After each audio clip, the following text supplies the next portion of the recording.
What if I told you that one novel class of therapeutic could be designed to treat virtually any disease by attacking the instructions responsible for creating the proteins that cause that illness? Well, it's not science fiction any longer. Welcome to the wonderful world of siRNA. And without further ado, let's get into what this is and how it allows us to treat illnesses previously considered undruggable. All right, so first, what is siRNA?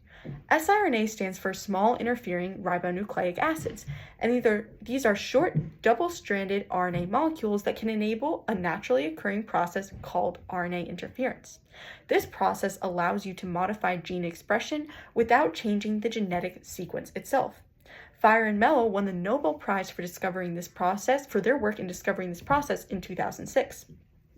siRNAs exist naturally, but scientists can also create synthetic siRNAs for medical purposes.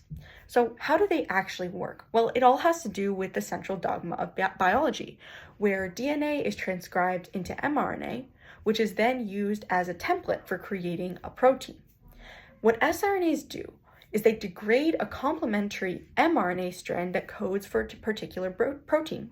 And by destroying the instructions that make that protein, they reduce the protein levels existing in the cell or in the body, and that results in gene silencing. But how specifically does this happen? Well, here's an in-depth guide to the siRNA method of action. For when siRNAs are internalized inside of the cell, they are enveloped into cellular vesicles called endosomes. They're then slowly released from these endosomes over time, and once they get outside of the endosomes and into the cell, they join up with the Argonaute 2 protein to form something called the RNA-induced silencing complex, or RISC. One strand of the siRNA, called the sense strand, is degraded and discarded, but the other strand, the antisense strand, is used by the Argonaute protein to guide it to and bind to a target mRNA sequence. Once it's bound, the Argonaute 2 protein can cleave this sequence, preventing the protein from being produced and initiating gene silencing. So, okay, we know this works, but why is it important? Well, for many reasons. First, these treatments are potent. This process is catalytic, meaning that one siRNA strand can be used to degrade multiple strands of mRNA.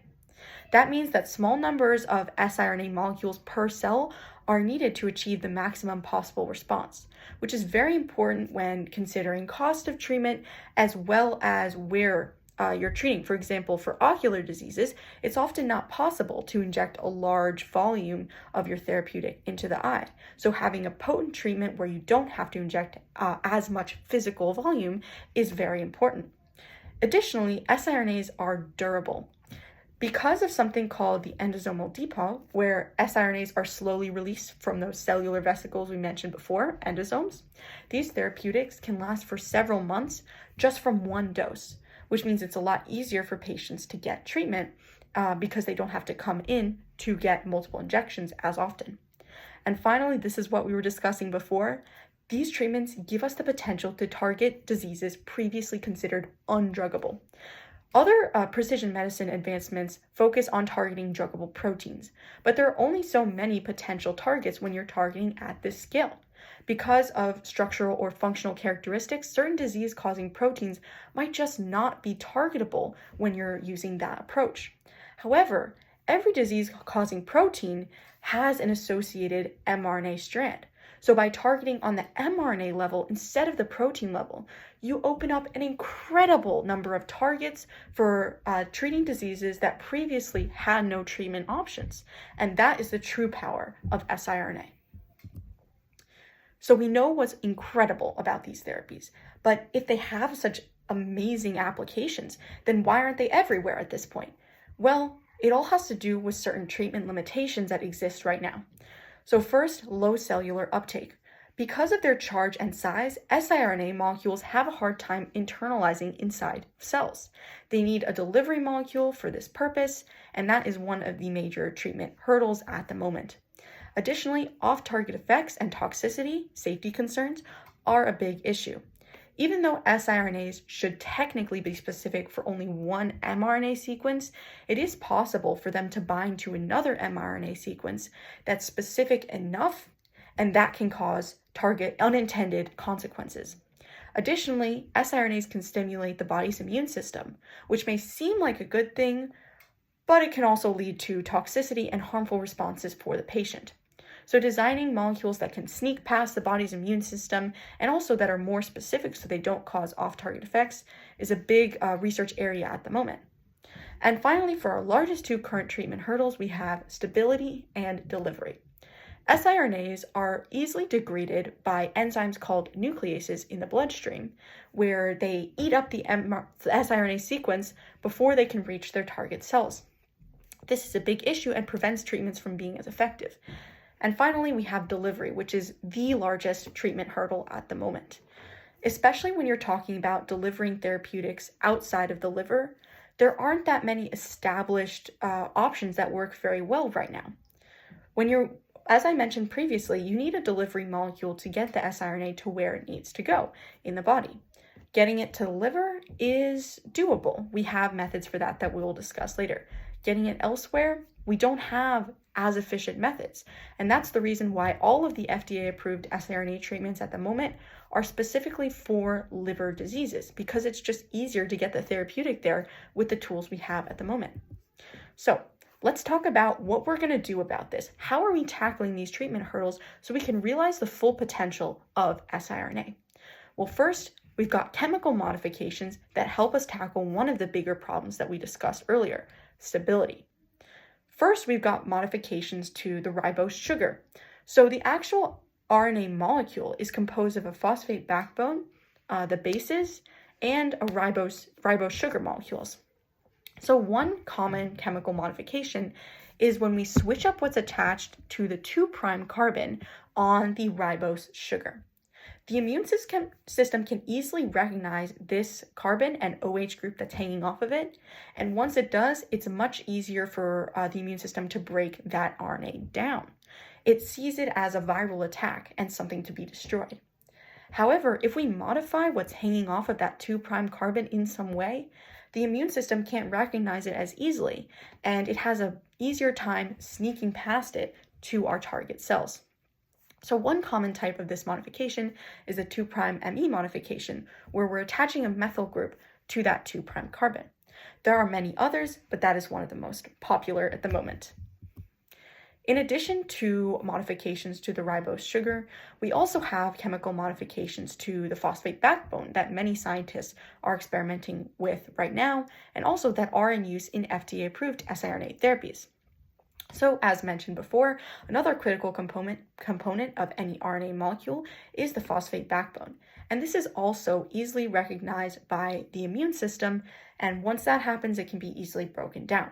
So by modifying the backbone in some way, you can help hide it from the immune system and allow these siRNA treatments to reach their target cells without being degraded.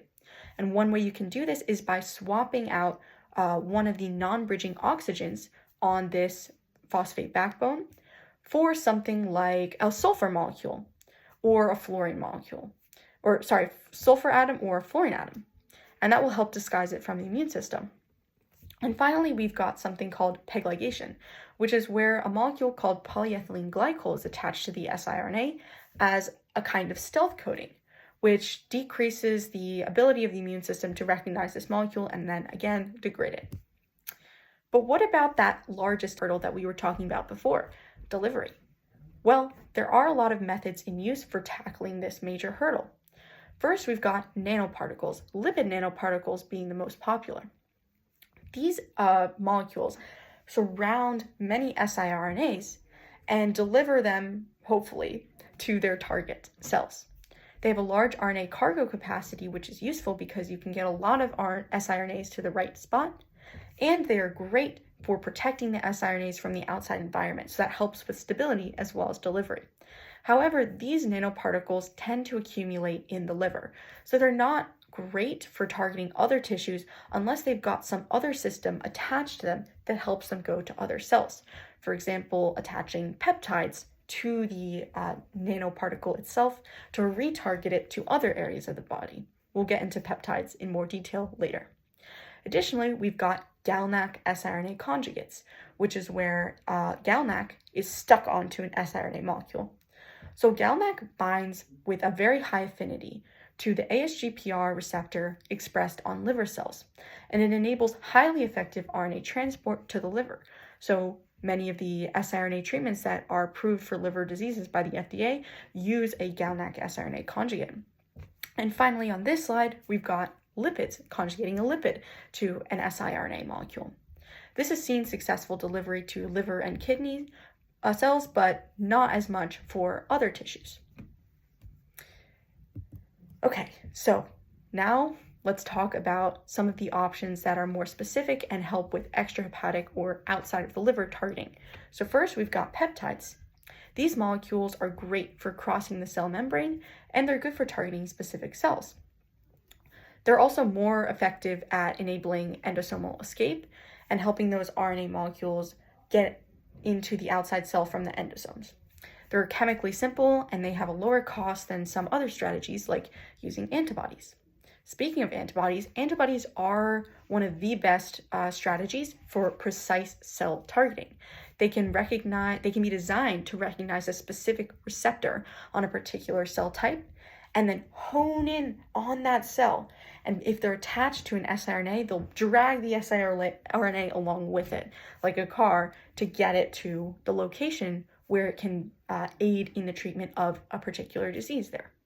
However, they have higher costs, so that is something to consider when you're thinking about whether to design with a peptide or an antibody for your siRNA conjugate. And that's the wrap up of our intro to siRNA. Let me know if you've got any more specific questions, and I'd be happy to do another video on this.